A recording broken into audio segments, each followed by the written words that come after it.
Hello friends, and welcome back to Paranormal Rabbit. Today I want to thank all my subscribers. People who got the channel to where it is. Thank you. I have surpassed 100 subscribers. I want to thank you because if it weren't for you, I wouldn't be here. I want to thank you, and please leave a comment down in the comment section as to what kind of content you would like to see. As you probably already know, I am trying to be monetized so that I can give back to the community I live in, possibly the same community you live in. So the faster I can get there, the faster I can start giving back, which means I can start to help those people in need in the community. Not the ones you're thinking of, but the ones who really need the help. Single mothers who can't feed their children, children that are hungry, people who are hungry, and whatever else I can help with. It's been a dream of mine and a goal of mine for a long time to help, give back, pay it forward, that kind of thing. So, with that being said, again, thank you for the 100 subscribers. I look forward to the first 1,000 subscribers soon. Thank you. So today, I have a continuation on the Sasquatch theme. Sasquatch, Bigfoot, Buckwus, Rougarou, Wendigo, Watiko, Itkami, Skookum, Yowie, Dulaga. These are all names from the First Nations people who have seen this creature, and they don't feel it's a creature or an animal, they feel it's a people, which I'm kind of on the fence thinking about. Yes, maybe, yeah, they're probably right. I think a lot of the white men should be following and at least listening to what the First Nations have to say. They've been around here for a lot longer than we have. So, if you heard something that screamed at you in the middle of a dark night, and that scream echoed through the entire valley that you're in, oh, and by the way, you're in the middle of nowhere. There isn't a city for 100 miles. And you're in the pitch black, in the middle of nowhere, and you hear this thing scream. I would make fudgicles, to tell you the honest truth. I would be so unequivocally frozen in fear, because we don't know what these things are. We don't know if they're people. We don't know if they're screaming at us because we're in their territory. We can't understand what they're saying. Having an open mind, though, says that if they want you to see them, you're going to see them. I don't think we should be going out hunting them down for scientific purposes, for scientific research, so that we can put them in a catalog. It's funny that man has always thought that we are the top of the evolutionary chain, the apex predator. We feel that we are the be all and end all of everything, even to the point of saying that there is no life on other planets because we're humans, we're the only ones. Are we as human beings to be so egotistical and obnoxious as to say, yes, we are the only ones, when even we can't get to the nearest star? We know more about what's out there than we do about what's in our own forests. So, with that being said, again, I thank you for everything and all that you're doing, but are you ready? Are you ready? Okay. You see the writing on the wall. See it now, do you see it at all? Caught in a web of lies, tangled so tight. That's like a window here in the night. Look at your reflection, truth so thin. Can't hide behind that crooked grin. We see through you like shattered glass. These deceitful days can't forever last. Cecil, can you hear the voices calling out? Truth gonna break you, take away your doubt.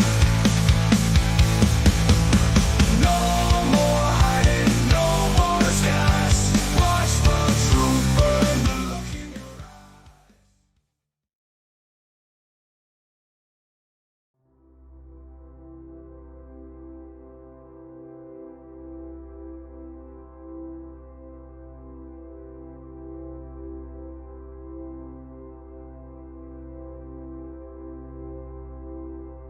Deep in the forests of North America, a strange and unusual sound echoes through the trees. Wood knocks that resonate like drum beats, piercing screams that send chills down your spine, howls that sound almost human. The mysterious clacking of rocks, playful whoops and pops and clicks echo in the distance. What could be making these sounds? It's too human-like. Is someone trying to play a trick on me? Or a joke? For decades, Sasquatch enthusiasts have claimed these sounds are evidence of Sasquatch communication. But what are they really trying to tell us? Let's dive into that mysterious world called Sasquatch sounds. Wood knocks. One of the most commonly reported Sasquatch sound is the wood knock. Witnesses describe hearing loud, deliberate knocking sounds, as if someone were striking another tree with a heavy stick. Some researchers believe these knocks as a form of long-distance communication between Sasquatches. They might be used to signal their presence to others, mark some territory boundaries, or even coordinate group movements. Truth be told, researchers have really no idea what it actually really means or what the creatures are trying to communicate. Let's listen to a clip that's been enhanced.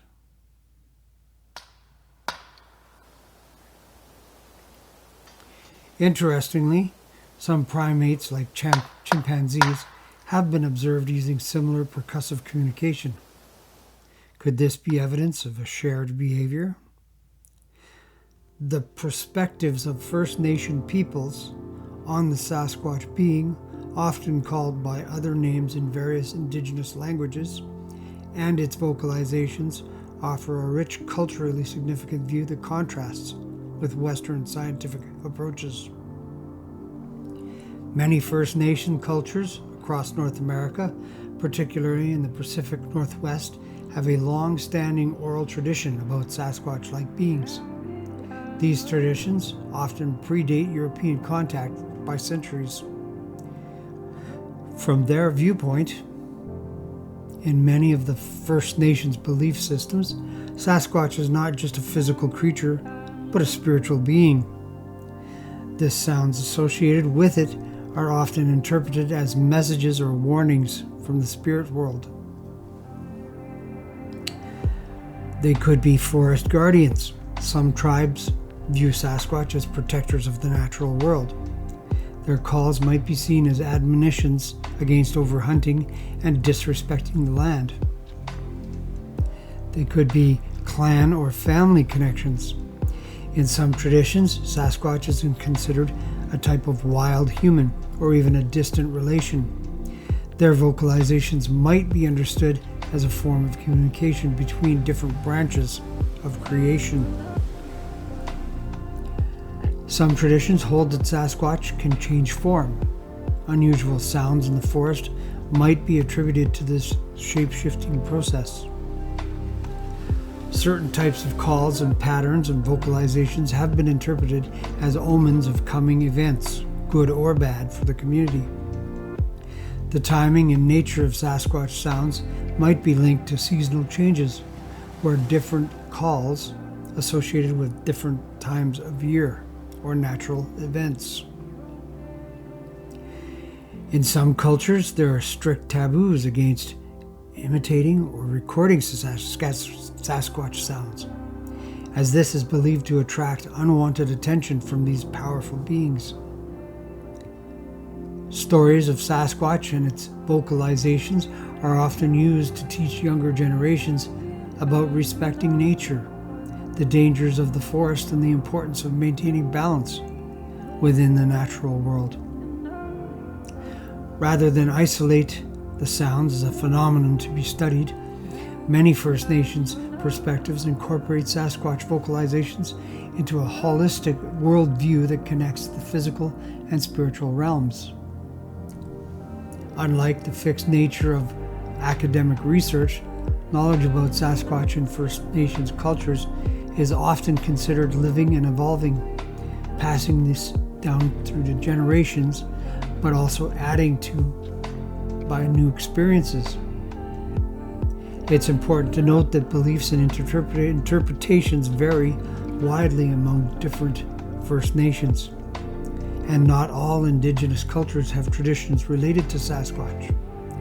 Additionally, many contemporary First Nations individuals balance traditional beliefs with modern scientific understandings.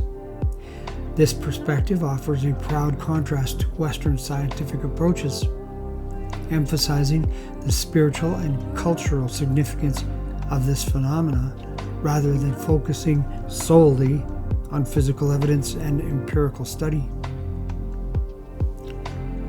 One of the most early Sasquatch encounters was the Ape Canyon incident, which I have spoken about in an earlier video.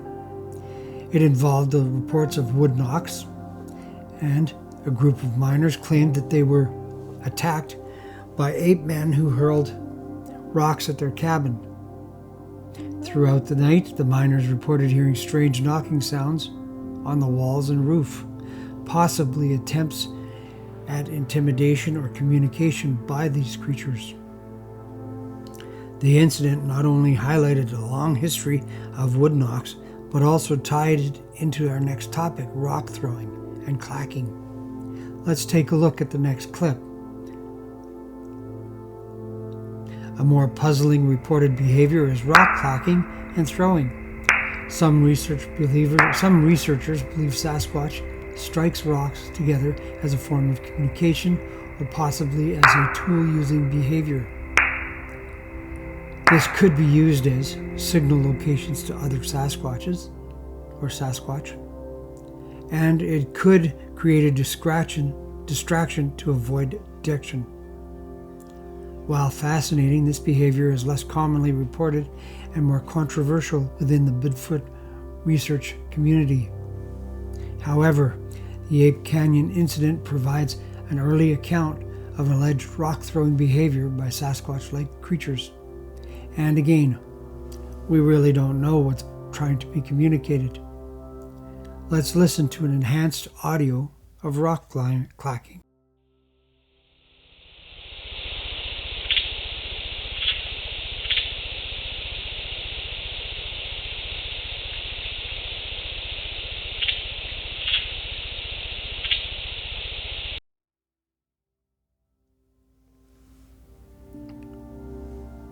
Perhaps the most chilling sounds from Sasquatch are their reported screams and howls, Witnesses describe blood-curdling shrieks that sound almost human, yet impossibly loud and powerful. Some have said that the bass, when this thing growls at you, will reverberate in your chest. These vocalizations might serve multiple purposes, including intimidation of potential threats, mating calls, and or expressions of distress or alarm. Some researchers have compared these sounds to known primate vocalizations, noting similarities to the long-distance calls of gibbons and the alarm calls of gorillas. Another famous case was the Ruby Creek incident. In September of 1941, in the broad light of day, a creature visited the Chapman family in Ruby Creek, British Columbia. Jeannie Chapman, along with her children, encountered what they initially thought was a bear, only to realize it was a towering, hairy, man-like figure. This startling event, filled with physical evidence and terrifying moments, transformed local legends into a chilling reality. Join us as we explore the details of this extraordinary encounter that has left an indelible mark on Bigfoot lore, and discover why this story continues to captivate and intrigue to this day. It was around 3 in the afternoon on a sunny, cloudless day when Jeannie Chapman's eldest son, then just 9 years old, came running to the house with an urgent message. He claimed there was a cow coming down out of the woods at the foot of the nearby mountain. Meanwhile, his younger siblings, a 7-year-old boy and a 5-year-old girl, were playing in a field behind the house near the railway tracks. Mrs. Chapman, sensing her son's unusual distress, went out to investigate. What she initially thought was a very large bear moving among the bushes near the railway tracks turned out to be something far more alarming. As the creature emerged onto the tracks, Mrs. Chapman's initial assumption was shattered. To her horror, she realized it was not a bear, but a gigantic man covered with hair. The hair was about 4 inches long and of a pale yellow-brown color. The Chapman family's ordinary day had taken a terrifying turn, and they were face to face with what would become one of the most infamous encounters in Bigfoot history. The creature advanced directly toward the house, giving Mrs. Chapman, as she put it, too much time to look at it. She stood her ground outside, directing her eldest son to fetch a blanket from the house and gather his siblings. During this time, the creature had reached the near corner of the field, only about 100 feet away from her. With the blanket in hand, Mrs. Chapman spread it and held it aloft so that the children could not see the creature or be seen by it.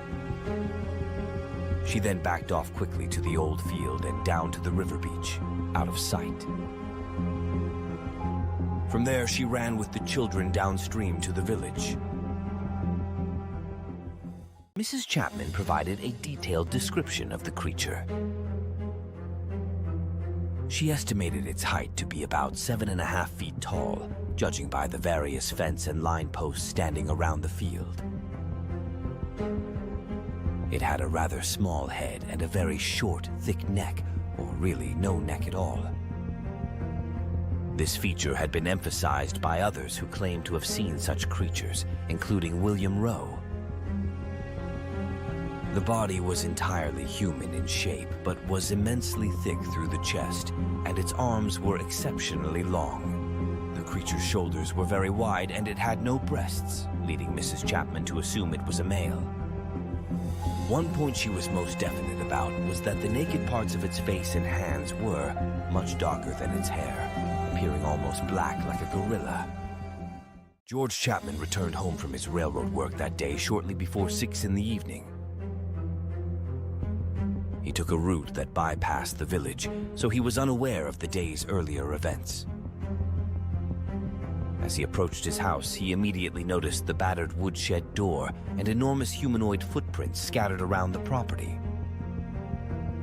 Greatly alarmed, for he had grown up hearing about the big wild men of the mountains, he called for his family and dashed through the house. He then spotted the tracks of his wife and children heading towards the river. Following these tracks, he found them on the sand beside the river, leading downstream without any giant footprints following.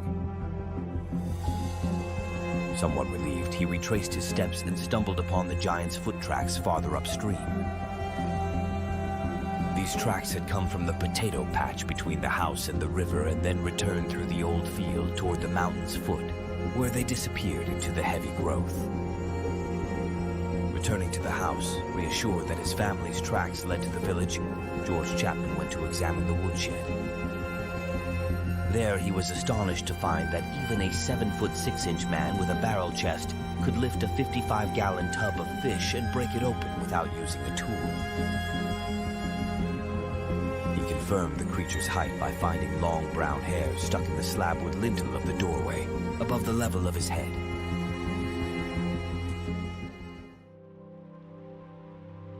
Most intriguing pieces of alleged Sasquatch audio evidence is known as the Sierra Sounds. These recordings were made in the 1970s by Ron Moorhead and Al Berry in the Sierra Nevada mountains of Nevada. The Sierra Sound features a series of vocalizations that are truly bizarre. They include deep guttural growls, high-pitched howls and whistles, and what sounds like a complex, language-like series of phenoms. What makes the Sierra Sounds particularly compelling is the range and the complexity of the vocalizations. Some researchers argue that the sounds demonstrate an articulation beyond the capability of known wildlife, and possibly evidence of language-like communication. Vocalizations that can't easily be replicated by human vocal cords.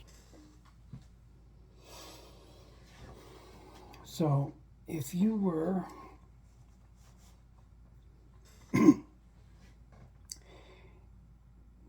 a housewife at home in the 40s,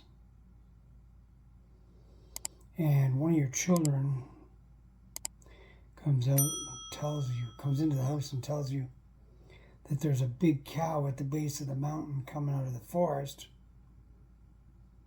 what would you think? I'd be looking at him sideways going like, what? Then to actually get out there and think it's a bear, but then realize it's not.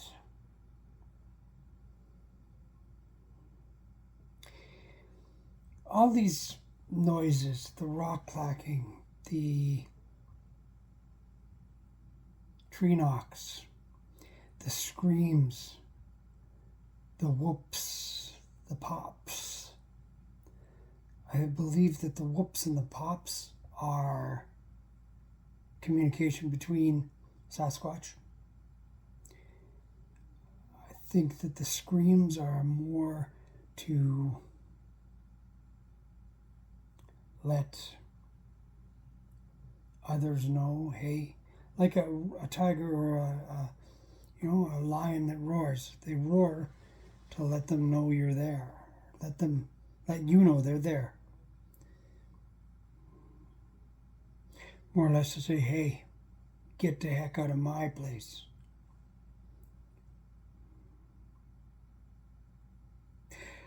I have always wanted to see one. Maybe I will. But, so, that's the video for now. The next video is going to be all about the Sierra Sounds. Sierra Sounds, I'll have a whole video all about them. So, until next time, take care, and we'll see you soon.